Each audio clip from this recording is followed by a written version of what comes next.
नमस्कार दोस्तों, हमारे नए channel Jain sir law classes YouTube channel के ऊपर आप सभी लोगों का स्वागत है। अभी जो है मैं आपको एक नया केस के बारे में बताऊंगा। अभी रिसेंटली एक दो दिन पहले यहाँ पे कर्नाटक हाई कोर्ट के द्वारा रूलिंग पास करी गई है। नेगोशिएबल इंस्ट्रूमेंट एक्ट जो हमारे चेक बाउंसिंग के केसेस आते हैं सेक्शन नंबर 138 के अंदर, उसके रिगार्डिंग यहाँ पे केरला हाई कोर्ट ने सुप्रीम कोर्ट के जजमेंट का इस्तेमाल करते हुए एक बहुत ही ज्यादा मेजर डाउट क्लियर करा है। मेरे हिसाब से आपके एग्जाम्स के लिए भी बहुत ज्यादा ये इंपॉर्टेंट रहेगा। तो ये नई अपडेट है, लेटेस्ट अपडेट है, 2023 का जजमेंट है, तो प्लीज इसको प्रायोरिटी बेसिस पे समझिएगा। हम वीडियो को स्टार्ट करते हैं। सबसे पहली बात, यहां पे एक क्वेश्चन अराइज होता है कि अगर कोई भी चेक बाउंस होता है, अब चेक बाउंस अगर हो रहा है तो क्या उसकी कंप्लेंट जो है section number 138 of negotiable instrument act के तहत हम कर सकते हैं? हाँ भाई, बिल्कुल कर सकते हो।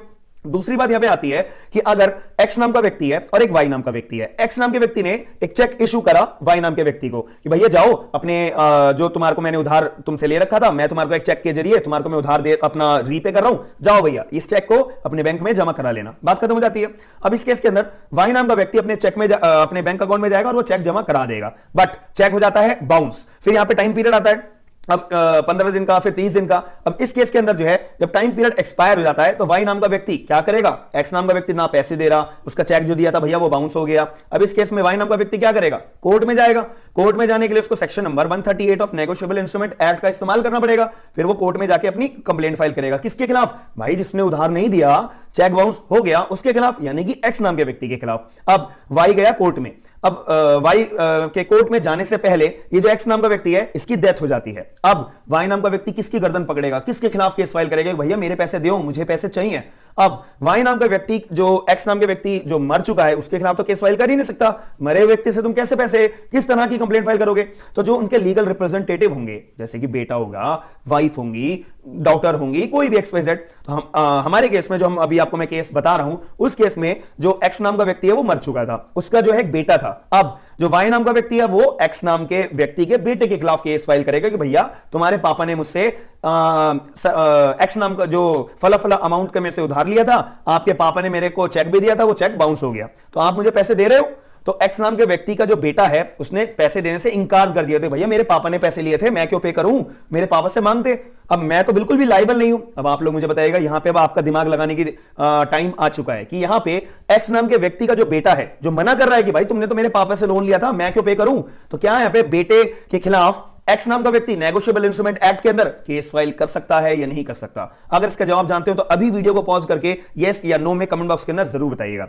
अब मैं आपको बता देता हूं, यही case same to same Karnataka high court के सामने आया था। कर्नाटक हाई कोर्ट के सामने यहां पे एक्स नाम का व्यक्ति, वाई नाम का व्यक्ति गया एक्स नाम के व्यक्ति के बेटे के खिलाफ negotiable instrument act 1881 under section number 138 के अंदर यहां पे कंप्लेंट फाइल करने के लिए। सीधी बात है। अब यहां पे वाई नाम का व्यक्ति कह रहा है, जैसा आप देखिए इसके पापा ने मुझसे पैसे लिए थे, अब मैं इसके पापा के खिलाफ तो केस फाइल कर नहीं सकता। As a legal representative, as a legal heir, मैं इसके बेटे के खिलाफ केस फाइल कर रहा हूं। मैंने इसके बेटे से पैसे भी मांगे, इसके बेटे ने मुझे पैसे देने से इंकार कर दिया, मेरे को टालता रहा कि भैया मैं कल दे दूंगा, चलो दे दूंगा, चलो नहीं दूंगा, वगैरह वगैरह। एट द एंड मैं परेशान होकर आपके पास आया हूं, मेरे को पैसे मेरे दिलाइए जो इसके पापा ने मुझसे उधार लिया था। सिंपल सी बात है। यहां पर बेटे ने अपने आर्गुमेंट में ये बोला कि देखिए जैसा पहली बात, ये जो पर्टिकुलर वाई नाम का व्यक्ति है जो आपके खिलाफ केस फाइल आपके सामने आया है मेरे खिलाफ केस फाइल करने, पहले तो भाई ये as per the limitation act ये टाइम बार्ड है।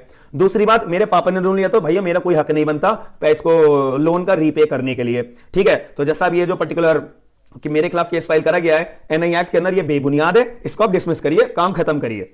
ठीक है जी। बट यहां पे जो ऑनरेबल हमारे सुप्रीम, जो हमारे पर्टिकुलर हाई कोर्ट के जज साहब थे, कर्नाटक हाई कोर्ट के जज साहब थे, उन्होंने सुप्रीम कोर्ट का एक जजमेंट का यहां पे रेफरेंस दिया। सुप्रीम कोर्ट का केस का नाम है ICDS limited versus Bina Shabbir and another. ये हमारा सुप्रीम कोर्ट का एक जजमेंट है।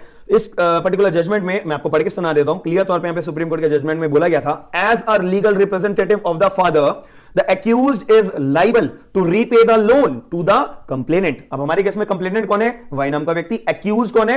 एक्स नाम के व्यक्ति का बेटा। तो यहां पे जो बेटा है यानी कि जो लीगल रिप्रेजेंटेटिव है वो लाइबल है अपने पापा का लोन रीपे करने के लिए। किसको? कंप्लेनेंट को। कंप्लेनेंट कौन है? कंप्लेनेंट कौन है? Y. But that's it. As a result the respondent counsel contention is untenable because the check was not cashed, the accused is liable for the punishment under section 138 of the NI Act and the complaint is maintainable। Karnataka high court ने बोला भाई देखो supreme court ने इस particular case के अंदर साफ तौर पे दूध का दूध पानी का पानी कर दिया था कि यहां पे जो भी लीगल रिप्रेजेंटेटिव होगा वो लोन रीपे करने के लिए लाइबल होगा, दैट्स इट। तो यहां पे सुप्रीम कोर्ट ने बोल दिया। और दूसरी बात जो तुम कह रहे हो ए नाम के एक्स नाम के व्यक्ति का जो बेटा था कि भाई टाइम बार्ड है, कोई भी टाइम बार्ड नहीं है। यहां पे हमने जो इनको एग्जेम्पशन दे दी है as per section number 5 of the limitation act 1963 के तहत, जो आप मांग सकते हो इजी तौर पे।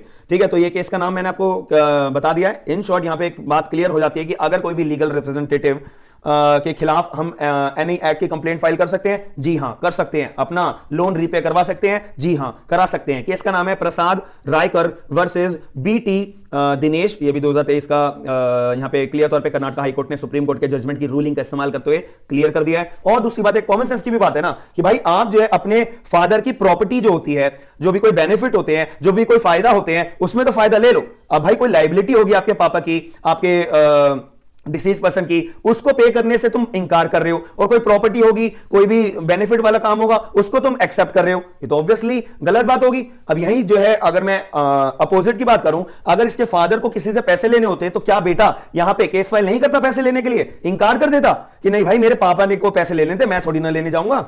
अब यही केस बात आती है कि भाई अब तुम्हें लोन को रीपे करने की बात आ रही है, तुम लोन को रीपे करने से इंकार कर रहे हो। मेरे हिसाब से ये एज अ जनरल रूल ये गलत होगा। जो कर्नाटक हाई कोर्ट ने, जो सुप्रीम कोर्ट ने अपनी रूलिंग में बोला है, ये बिल्कुल सही बोला है। अब आप लोग मुझे बताइएगा कि आप मेरे पर्टिकुलर अंडरस्टैंडिंग से और सुप्रीम कोर्ट के जजमेंट से और कर्नाटक हाई कोर्ट के जजमेंट से कितना एग्री करते हो, कितना एग्री नहीं करते। अगर नहीं करते तो आपका क्या पॉइंट ऑफ व्यू है, प्लीज कमेंट बॉक्स के अंदर ये पॉइंट ऑफ व्यू जरूर बताइएगा। साथ में मेरे को आपके पर्टिकुलर सपोर्ट की बहुत ही ज्यादा जरूरत है, तो प्लीज मेरे चैनल को सब्सक्राइब जरूर करिएगा, वीडियो को लाइक जरूर करिएगा, और जितनी ज्यादा शेयर हो सके प्लीज मेरी वीडियो को शेयर करके लोगों को अवेयर जरूर करिएगा। हम मिलते हैं नेक्स्ट वीडियो के अंदर। थैंक यू, धन्यवाद।